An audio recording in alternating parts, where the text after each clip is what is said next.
ça me grattait. Tu vois, ça a commencé à installer des doutes et puis des petits pics qu'on te balance pour te faire clairement comprendre que toi, de toutes les façons, intellectuellement, t'es loin, t'es derrière, tu vois.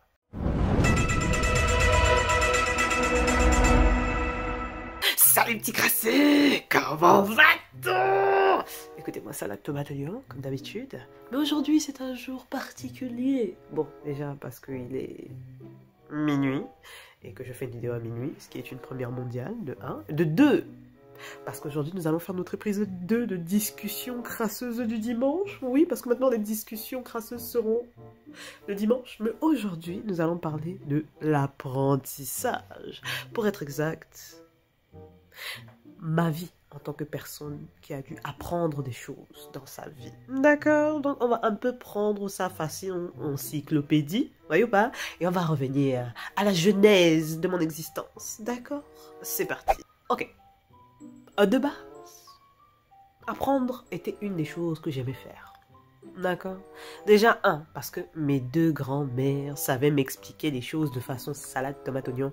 Vous voyez, le genre de personne qui est capable de te donner des images tellement claires et précises de ce dont on te parle que tu n'as même pas besoin d'un deuxième avis ou d'une autre information. Tu vois tout de suite de quoi on parle, tu vois très bien vers où on va. Voilà, mes grands-mères avaient un bac plus 17 dans le domaine.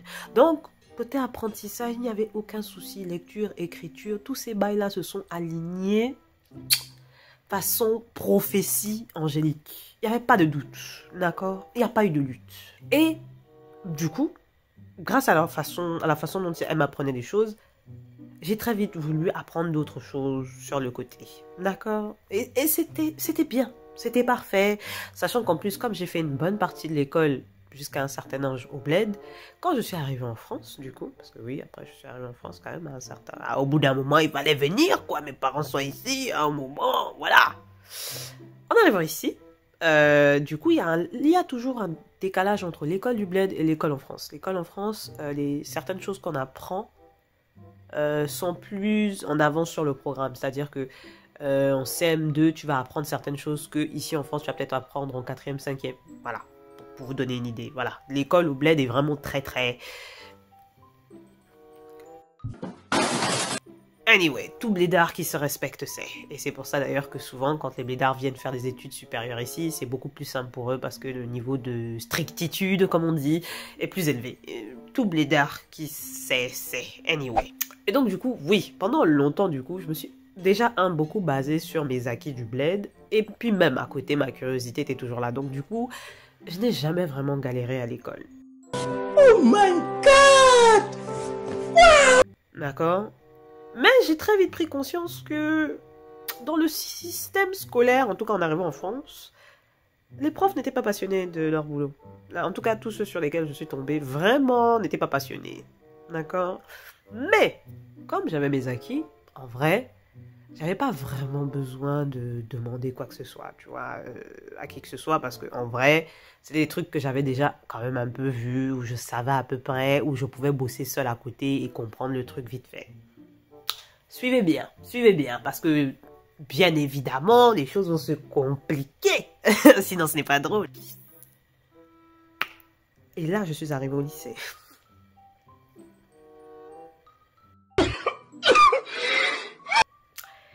Une première partie, genre les 2 premières semaines de lycée, j'étais dans une ville. Et ensuite, j'ai déménagé avec mes parents dans un autre coin. Donc, on est passé du 93 au 92. Bref. Je suis passé d'un lycée surpeuplé de mes semblables à un lycée où j'étais la seule tache noire du secteur. Voilà, donc déjà l'inconfort absolu. L'adaptation était compliquée pour moi, je vais pas vous mentir, ok, voilà.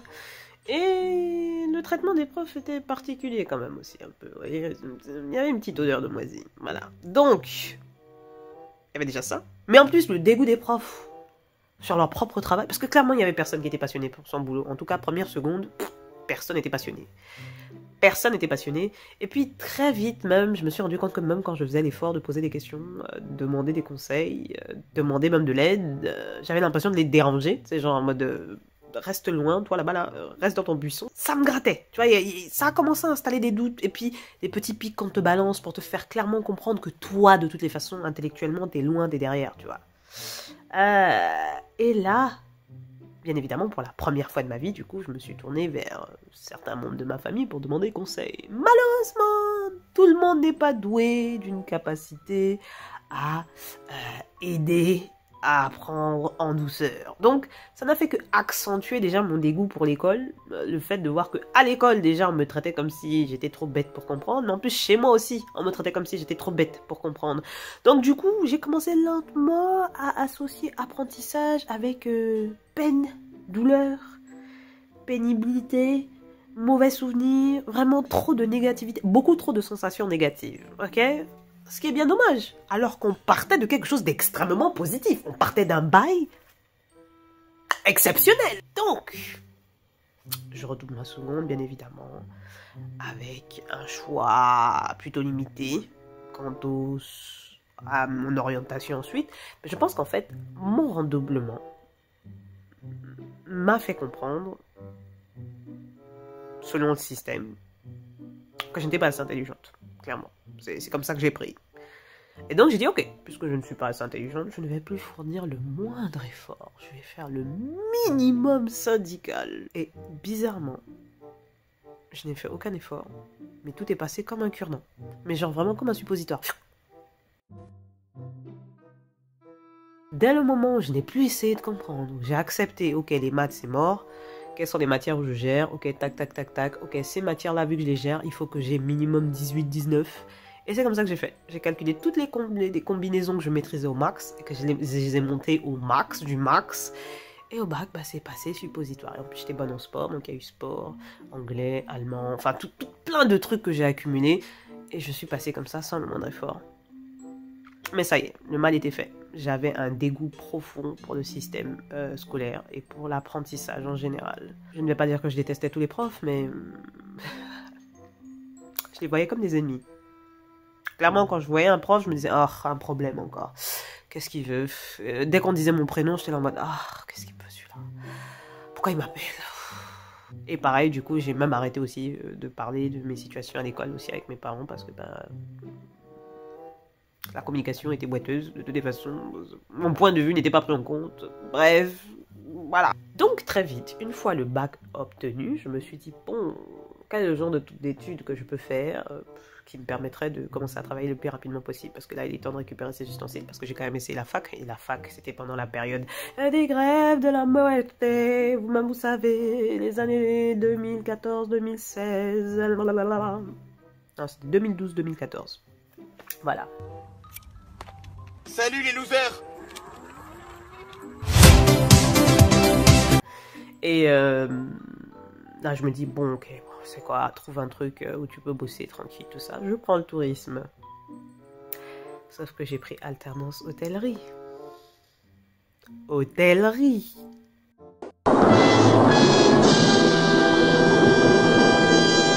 Et l'amour, donc, le peu d'amour qui restait, on va dire les 3% du système scolaire que j'aimais encore, sont partis à ce moment-là. Parce que les horaires que je me tapais pendant les périodes où j'étais en entreprise me détruisaient tellement physiquement que quand j'arrivais après en cours, je n'avais qu'une envie, c'était de dormir tout le temps. J'étais en PLS, j'étais fatiguée tout le temps. Et on nous faisait des blocs de 7h, 18h. Et je me demandais, mais ils s'attendent à ce qu'on tienne comment, en fait? À quel moment? Sachant que, avec mon taf, je finissais quasiment tous les jours à 23h. Et à l'époque, j'habitais à Perpète-les-Oies. Ce qui faisait que j'étais pas chez moi avant minuit et demi. Le temps de manger, il était 1h du matin. Bref, vous avez compris. On était vraiment sur quelque chose de... En fait, j'avais l'impression de vivre pour mes études et le travail. Je n'avais plus le temps de faire quoi que ce soit d'autre. Donc, bien évidemment, la motivation est encore plus basse qu'à l'époque du lycée. Vous voyez, on est descendu, mais on venait de très haut. Et là, on est en dessous du niveau de la mer. Vraiment.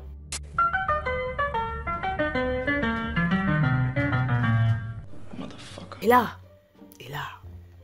le ultima washi. L'épreuve du diplôme arrive, BTS.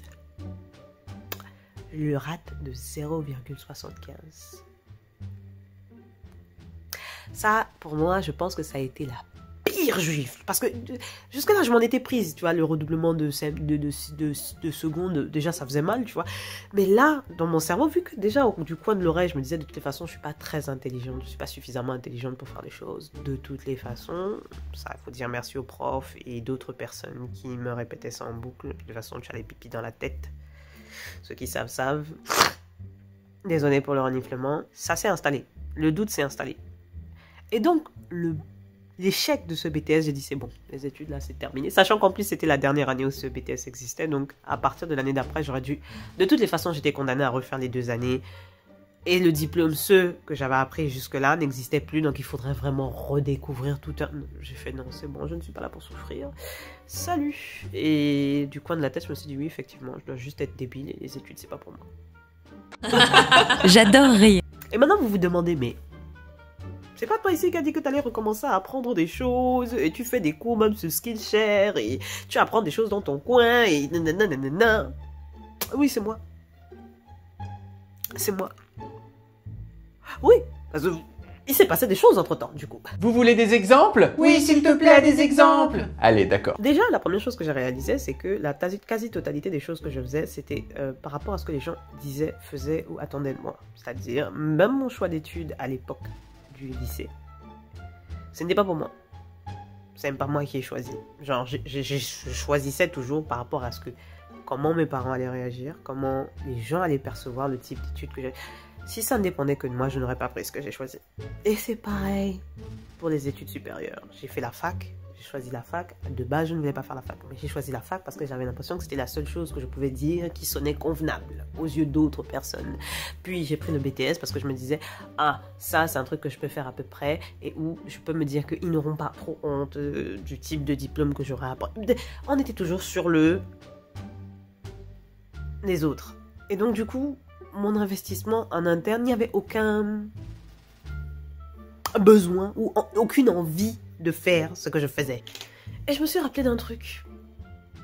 Je me suis rappelé de moi, à l'époque où j'étais au bled, okay, où je n'étais pas encore dans le doute total de tout, de toutes mes capacités, de tout ce que je pouvais réaliser ou faire toute ma vie.